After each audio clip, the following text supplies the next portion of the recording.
filmmakers had wanted to explore computer graphics, still in their infancy, to lend a dreamlike quality to the time travel sequence. The script said something to the effect of, and now they go back in time. So really a lot had to be designed. A conceptual illustrator on the project, Ralph McQuarrie, very well known, very experienced, worked with Leonard to come up with the basic design for this sequence. And he came up, working with Leonard, with this time travel dream sequence that involved a number of scenes. In particular, the ones that seemed really appropriate for us was this rising, transforming head sequence where you see the various heads of the crew members of the Enterprise transforming from one to another and rising out of this mysterious fog.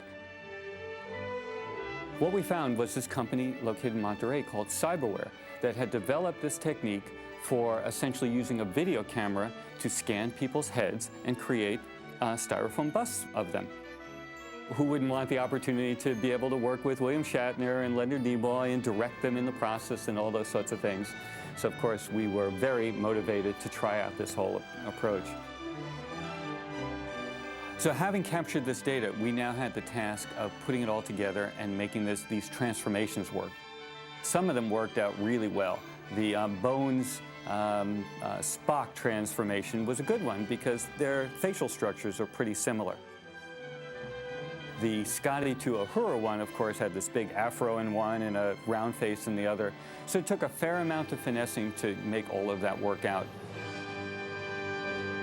Now, the simulated fog, the look and feel of this sequence, definitely presented some challenges to us. And it took a fair amount of time and a lot of programming to get something that kind of looked like fog, but of course we wanted it to look like something different or we would have just shot fog. So there was a lot of back and forth. And the original Videomatic had this little doll that was being set on fire and dropping down, which gave us an idea of what we wanted to do. But ultimately, we had a puppet that was shot on a stage, and we used a variety of stage elements and put them together optically. When I first saw the entire sequence completed, it was really gratifying to see. We were able to use computers to create something that was now not just a computer graphics effect, but just an effect.